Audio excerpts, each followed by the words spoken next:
One of these days I'll actually get to putting more of a green screen back there. But this week is lazy. Hello,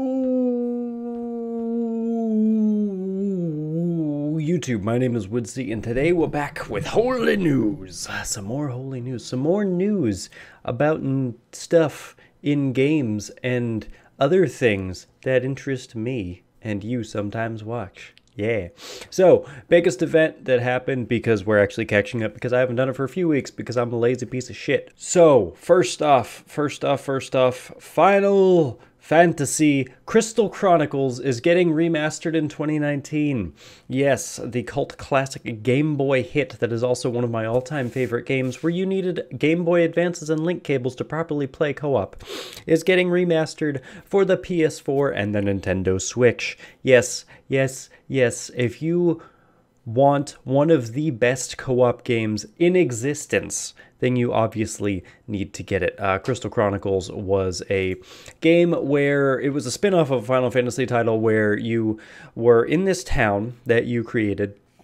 All of your characters that you made, you could have up to 8, lived in this town, and the entire world is covered by miasma. And there's a crystal in each big city or town, and a crystal tree, and essentially caravans have to go out into the world and defeat bosses and levels, and then they get drops of this crystal tree, essentially like drops of this magical energy that you go back every year and you recharge the crystal. That's the story of it, which the story was, it was alright, but the greatest thing was its co-op was amazing. It was such an incredible co-op game. And the fact that it's coming and remastered, and I'm be able to play it with myself and my friends online, it's gonna be fudging amazing. And that's literally like the biggest thing that I want to talk about this week. Realistically, no more news. That's it. We done. Not actually. Another thing, apparently there's going to be a new Lord of the Rings MMO got by Athlon Games, and it is the Chinese owner of Digital Extremes, which is the Chinese owner of Warframe. I kind of find it odd because we have Lord of the Rings Online currently. Like, we have a Lord of the Rings MMO. Not defunct. Like, people are still playing it. There's still expansions coming out. It's still like a live game. And now there's going to be a new MMO of Lord of the Rings, even though we have one over here, but we're going to make a new one over here, and it's by some affiliation of Warframe, so it may be super grindy, but people will still like it. I was never a super big fan of Warframe just because of the amount of grinding and stuff, but there's Lord of the Rings MMO already. We're going to have a new one. It's going to be great. Or not, I honestly don't know. There's really no other information besides the fact that there's a new one and who is acquiring the IP to be able to develop it.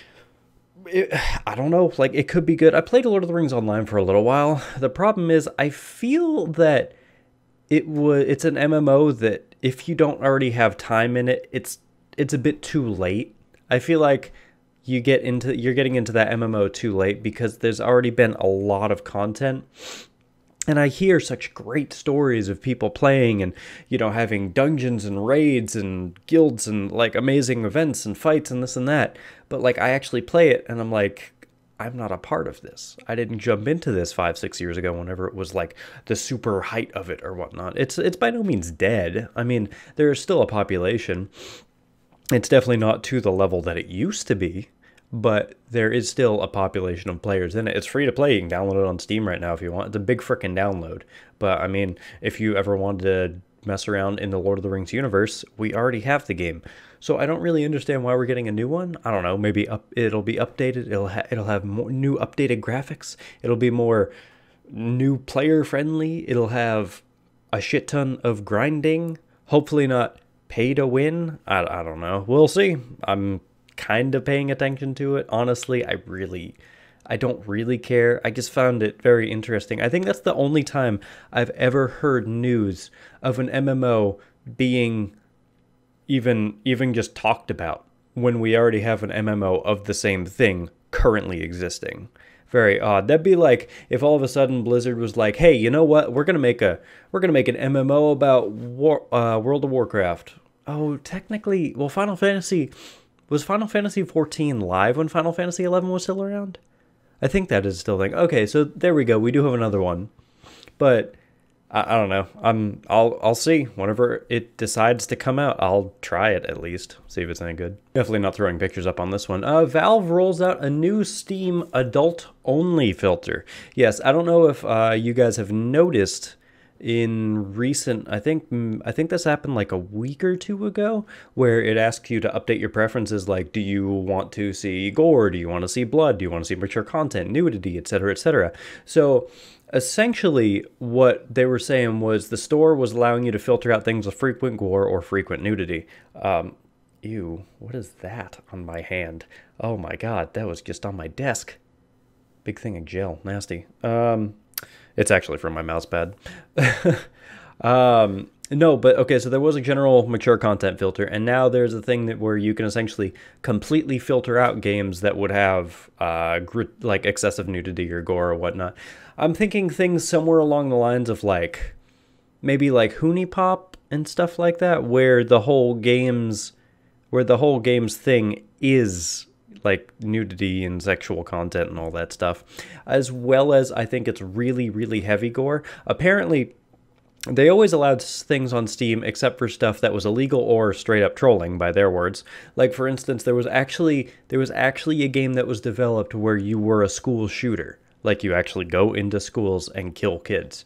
That's obviously banned.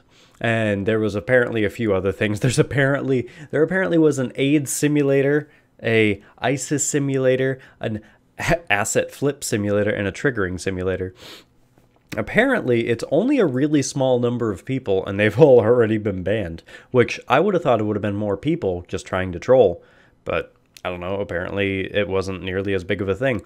Or Steam already shut it down. But either way, there's a new content filter, so you can go and update your preferences. Because I noticed, I was looking around in Steam actually today, and I noticed that the new Doom it just had like an ignored label on it. It was blacked out. Like I could still see it, but it was kind of like blacked out, so I didn't notice it initially.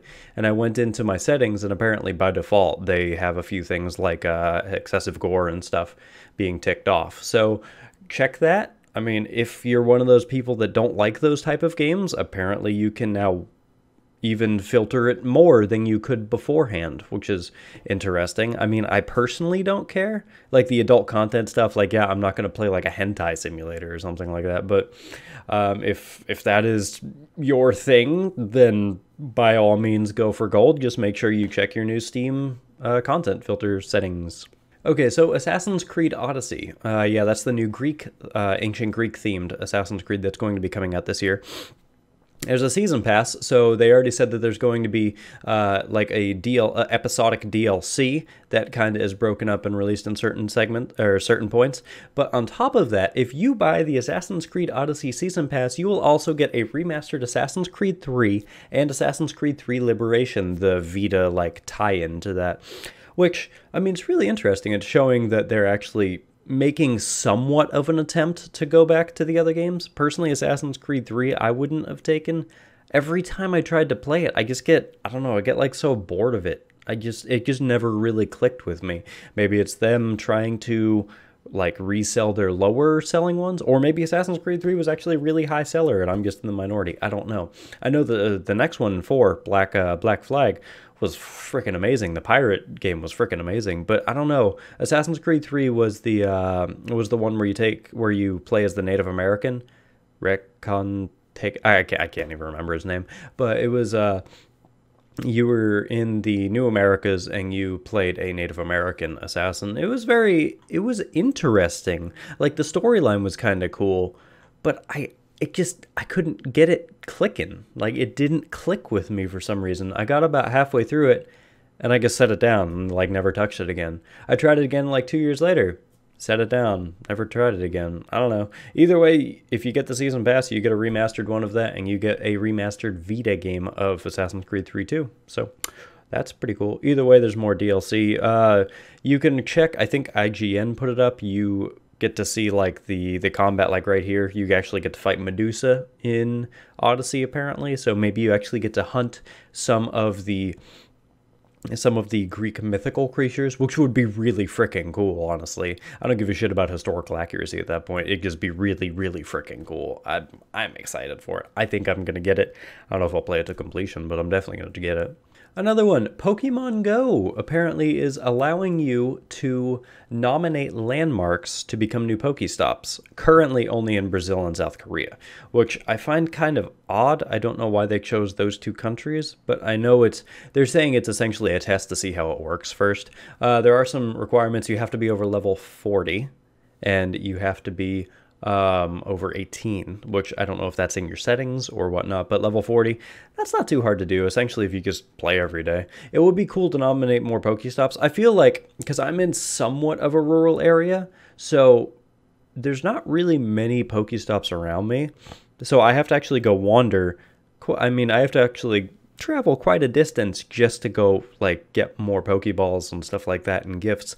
So it'd be cool if I'd be able to nominate, like, you know, say that sign over there in my neighborhood or something. So when I go walking like my dogs, I could at least hit one once or twice a day at the most. But it's interesting. They say they're only allowing, I think it's 5 Pokestops a day, a nomination of 5 per day. So that's going to be interesting.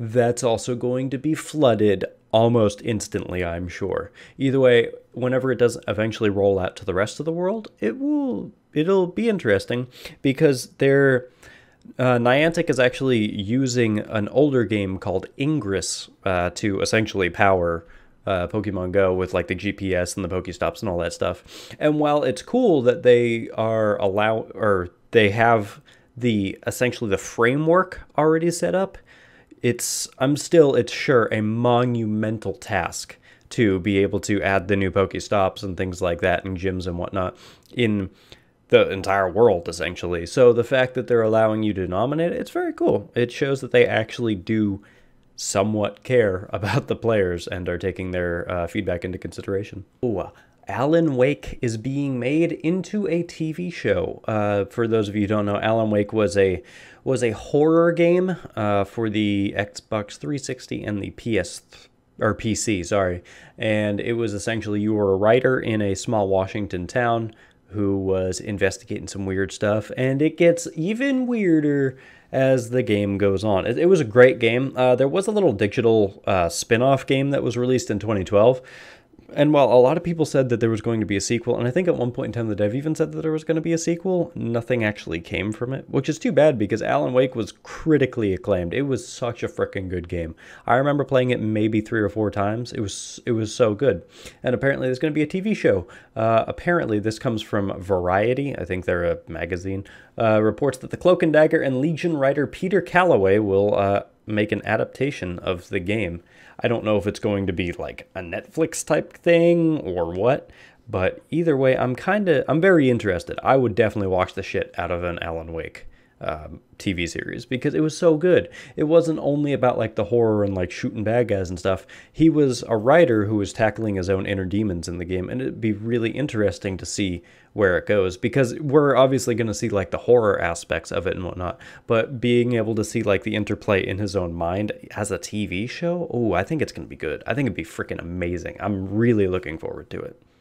Maybe kids shouldn't watch this one. Dead or Alive. It is a fighting game, and they've also had a bunch of interesting tie-in games, such as volleyball and whatnot. Dead or Alive 6 is getting a new pre-order bonus. If you pre-order the Strongest package, which comes in at $232, you get a squishy mouse pad. Yes, you know what the squishy comes from, as well as pillowcase covers. Ah, yes. Have you ever wanted to have a Dead or Alive waifu pillow? Well, now you can for $232. You also get a game with it, which is pretty neat too.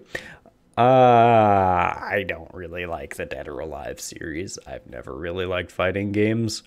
If you are one of those people, go for gold. Oh, you also get an art book, soundtrack, memorial tin badges, and a digital code for the digital deluxe edition.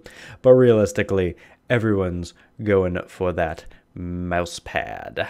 Yeah, that's going to be a hard pass for me. In following with the trends of the classic consoles, such as the Nintendo Entertainment System Classic, yes, the NES Classic, I think there was a Genesis Classic too, I can't remember. Either way, there's going to be a PlayStation Classic. Yes, you can get your hands on a PS1-esque little emulator box that you can get play 20 classic PlayStation titles such as Final Fantasy VII, Jumping Flash, Ridge Racer Type 4, Tekken 3, and Wild Arms, as well as a few others. It's going to be $99, $99.99, $100 in American, or $130 in Canadian. So that's going to be interesting. So that's pretty cool. You can get yourself an interesting little PlayStation 1 looking console thing, and you can play all your favorite ones. Or you can just be a cunt like me and get an emulator, make an emulator box from a Raspberry Pi, which is essentially what this is anyway, and do it for like 50 or 60. Personally, I'd do that because I can also play like something like 1,200 games on it, so I can play the entire PlayStation library on it. But if you're a collector and you want something that looks like a PlayStation 1, there you go, it's coming out. I've personally never liked any of these classic consoles. I can literally just run an emulator on my PC. It's more for collector's editions or for people who don't have PCs, which is fine.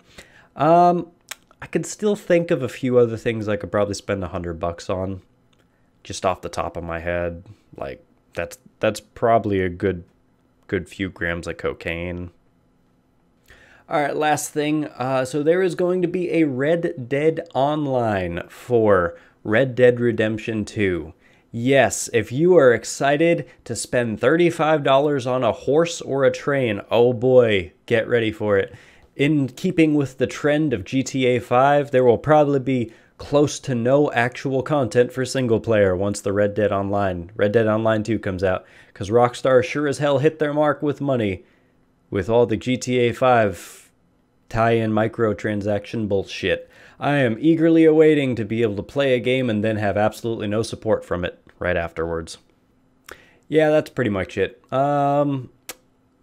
Interesting. I don't know, man. Red Dead Online. I am so like done with the microtransactions and online bullshit. I don't care. I'm probably not even going to get Red Dead 2. I have so many games I haven't even played yet, and I've bought them frickin' year or two ago. I bought Dishonored 2. Never even touched it. Heard it was a great game. I don't know. I had The Witcher 3. I've never touched it, mainly because the combat's terrible. I'm probably not going to play Red Dead Online or Red Dead Redemption 2. I don't even think I finished the first one. I mean, I know the storyline and all that, but either way. Usually this is the whole, like, things that I've been doing this week, but I've just been reading a ridiculous amount of manga, and I can't post some of the things on YouTube for those anyways. I can't help it. Harems are sometimes good. Anyways, we're done for today. Thanks for watching. If you like this video and you want to see some more news where I put these videos out possibly once a month, depending on my time, don't forget to subscribe and all that good stuff. At some point there will be Patreon rewards for this. As of right now, though, I don't know what to do. So anyways, thanks for watching. We'll see you in the next news video. Bye.